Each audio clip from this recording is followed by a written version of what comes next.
Well, hi there, Mouseketeers. Welcome to the Disneyland Beat, where our toes tap to a Disneyland drum. And we always whistle while we work. Well, we were bowled over by the Disneyland Forward promotional material. Seeing Disneyland and DCA with enormous expansions makes us really happy. Like, who wouldn't be excited with all those lands and attractions teased? But we also recognize that was the point. We think the timing of Disney's announcement is really well done. Today, we take a look behind the images, and heck, we'll take a look at the images too. Come on, let's talk Anaheim, Disneyland's future, and what those images might mean. Like, subscribe, and stick around. Disneyland is your land. Come seek an adventure into your pirates, eh? Make the jump to light speed.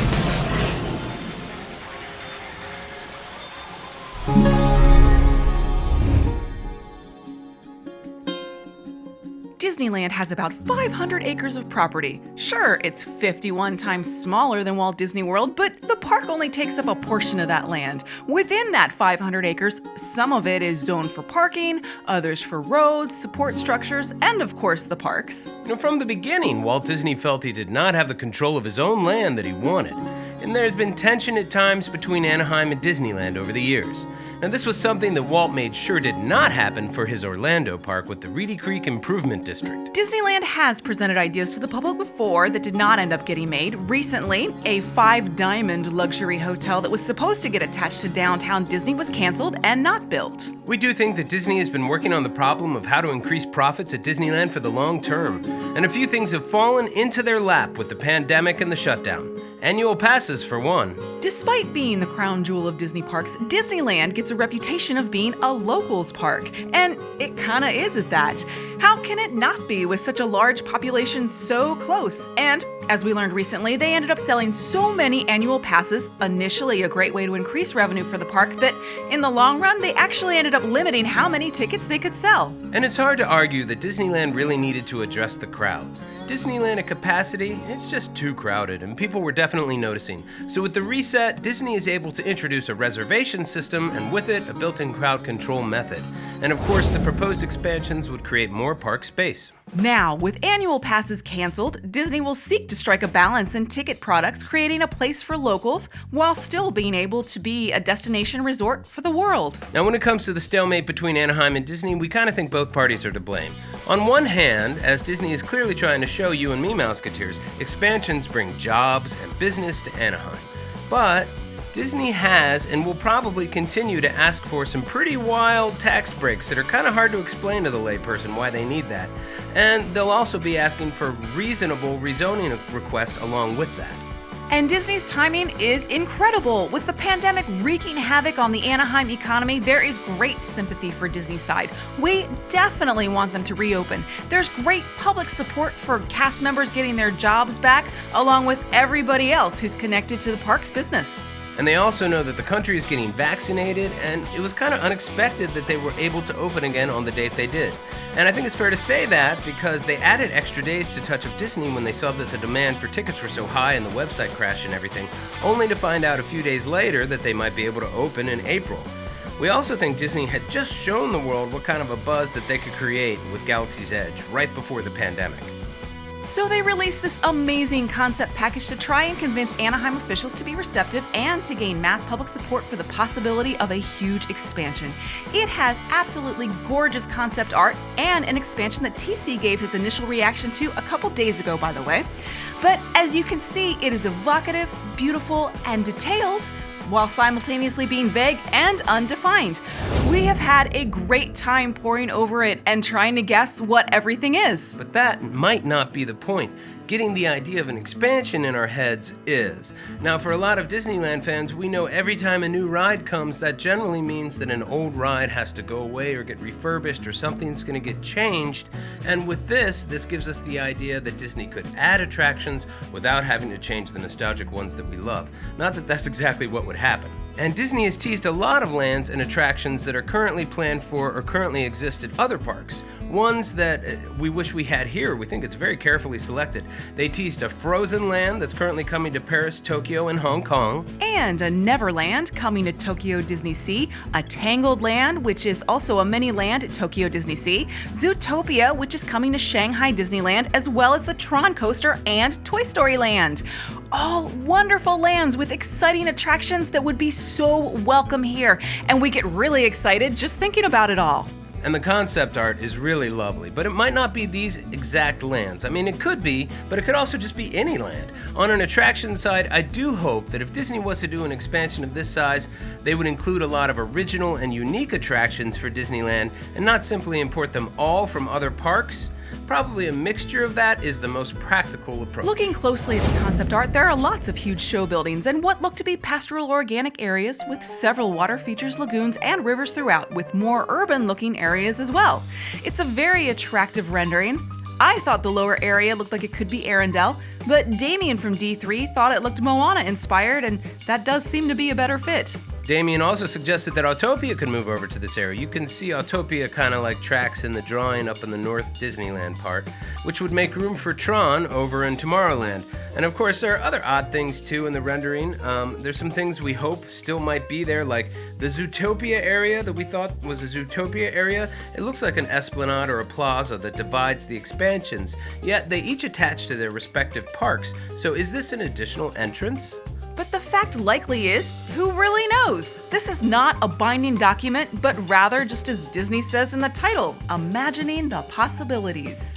We could find out that it's just an idea, like the tons of droids and aliens we saw walking around Galaxy's Edge concept art. Or we could find it's a well laid out and working plan. Disney has also proposed an East Side dining and shopping district that would line right up with Anaheim City Walk. And from the concept art, it looks a lot like Disney Springs. It looks very impressive. And they have considered the infrastructure as well. The package shows how a much needed pedestrian bridge or two and parking structures would make getting around the east side of the park a lot easier. And a huge thing we would think for increasing jobs and tourism dollars for Anaheim would be the 2 new hotels that are clearly added to the East Side dining district that surround the shops and central water feature. Adding 2 hotels to Disneyland is huge, of course, when it only has 3 right now. It would immerse the Disneyland Hotel and the Paradise Pier hotels in the parks. And while there is talk of a gate hotel at Epcot and Animal Kingdom's hotel is close, there really isn't a walk out of your hotel into the park experience anywhere except Disneyland in America. And to triple that would be a really highly sought after commodity from Disney fans around the world.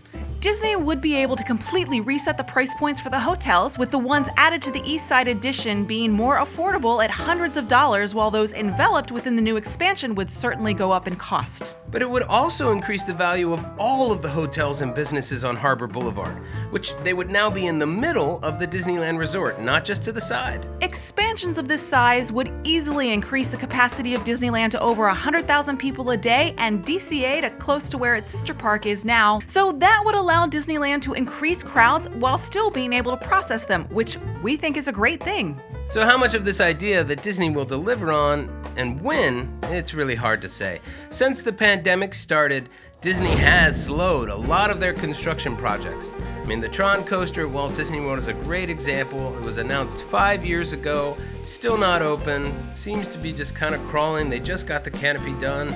Hopefully they're working inside the building, but we don't know. And there's a lot of proposed projects for parks like Epcot that have been put on hold or they've been toned down, so it's very likely that Disney could deliver a completely different version of what we're seeing here. Anything is possible, but what we do know is they want the ability to do it. On the other hand, analysts do suggest that Disney parks will start to really rebound above and beyond where they were by 2025, so again, anything is possible. And it is really exciting to imagine the possibilities. Bring on the concept art, Imagineers. Well, that's it for us today. Thanks for joining us. See you real soon, Mouseketeers. See you real soon. Looks like they're going to maintain the same entrance to the Disneyland Hotel. So that's going to be able to come in. And cars will be here, and they'll be able to flip around, turn around. There'll be buses that can come in here, whatever it is that needs to drop stuff off. My guess is that building there has more to do with the hotel than it does with the park itself. But it also looks like from the hotel, you're going to be able to see these vehicles passing by on whatever ride this is. So Again, someone suggested Damien suggested maybe that this was Autopia and that might move, but it could be something completely different, some other kind of slot car or electric rail type ride. Who knows? This just seems way too small to beat Tron. It really does. So I just don't see Tron anywhere on this. I would put my money on that being a Tangled. I don't see the tower, but that's my guess. Nonetheless, I still think that that's the best bet on what that is. I think that that is a Tangled Land. It looks like they're really going to use a lot of rocks to really surround a lot of this park. Wow. And then, of course, I think that that is Neverland. Yeah. I really do. I think there'll be a Skull Rock in there, and I think that the 2 Neverland rides, if that's what that is, will happen there. This futuristic area here, that could be where Zootopia is, too. And this could be some type of Zootopia-esque attraction, whatever that is. It almost looks like it's in the air, sticking up in the air.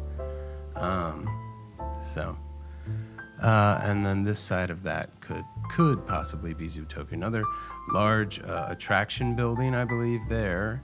And then here, it's a little harder to tell. This does look like an esplanade and Magic Way and the entrance in from Disneyland. And then the entrance in for like those folks staying at the Grand Californian, or those folks coming from, Grand Californian, or those folks coming from the east side of the park, period. They're gonna come down through here, to this plaza. And that looks very big, like a show building or a theater of some kind, at least. And this looks more like merchandise and restaurants and things like that. As we get over to the Disneyland Hotel, which really on second look, the pools actually look like the pools that are there now. There might be some retheming going on, though, to more of a fairy tale kind of a look, rather from the tropical kind of thing. That should be Trader Sam's, right? So, and Tangaroa Terrace, so hopefully those are still there. And then it looks like there's this new building here that's going to kind of lock things in and kind of keep the park separated from the hotel. But certainly the hotel is going to have its own gate, certainly. And then this, as Walt Disney News Today is reporting, this looks like it could be a mini Wakanda land with the mountainside there. I'd love to see the one with all the waterfalls coming down off it, but there is that kind of like little tower kind of thing right there. You can almost see it. And then a building to reflect a little bit maybe more of Wakanda's city. So, and that is a little bit of what that building kind of looks like as well. And then here it looks like there's an entrance, a drivable entrance into the what is now the Paradise Pier Hotel. I have to imagine it's getting a new name. And then there's like this covered bridge here across Magic Way, and I guess that's pedestrians as well, because there's going to need to be a gate from this hotel into the park, and it looks like it's going to happen on this side to me. Although who knows what this building is, and that could have something to do with that going in. This is probably where most people will pull into park in the existing structure as well, and parking garage, just like people will still be able to pull in and park in this parking garage here. Most people are calling Frozen to be in Disneyland, rather, but I suppose, but I think Peter Pan and Tangled are better fits, and that looks a lot more like a Zootopia kind of place to me. Although I think Zootopia could go either way. I was initially calling it in this plaza, which I did in the video, And all of that is still possible. And I don't see the hotel pool, but I guess it's back behind there, right behind there. This almost looks like a very private little area. And, this looks like a huge show building as well. So who knows what's going on in here? I don't know what's going on here. We still, if we go with the concept art, we still have Arendelle and Toy Story Land and Tron to account for. And again, I don't see Tron here at all. This very well could be Arendelle. Like, the mountain looks like Moana, and this building kind of looks like Moana. But if you look at the map, the ride, this looks like the loading building for the ride. So it could be like Oaken's house, right? That guy. And this could be all of the Arendelle buildings. And there's definitely something up here at the top of the mountain. So it does have a very Moana feel. This very much looks like the entrance to the park past this ginormous show building. And they're putting the show building on this side of the park. And I honestly thought they would put it on that side to create more of a buffer. But they're using mountains and they're using rock walls. And a lot of rock work. Just overall, I just think a lot of rock work to try and keep a nice buffer over there on the other side of Walnut Street. And this is obviously the path in from DCA right here. So creating quite a few bridges while maintaining this road. We can see Goofy Sky School there and Broadway Pizza. So it'll be more behind the Incredicoaster and behind where the Emotional Whirlwind is kind of area, where the Maliboomer used to be. Could possibly be Toy Story Land, assuming that it would have the same Tinker Toy theming and stuff like that. And why Toy Story Land would have all these giant, mountains and stuff, I don't fully understand. And again, if it's Arendelle, where's the snowy ice castle area? At least in all of the it could just be on the other side of this, but that looks like a mountain and a mountain, So where's the snowy area? Where's the waterfall coming in? So if that's what that is.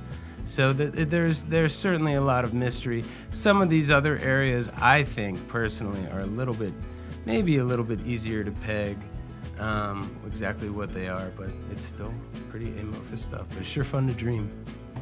Disneyland is your land. Well, hey there, Mouseketeers. The Disneyland Beat Friends live panel show is coming soon. On April 5th at 7 p.m. Pacific Standard Time, we are debuting a new live streaming panel show, the Disneyland Beat Friends live stream.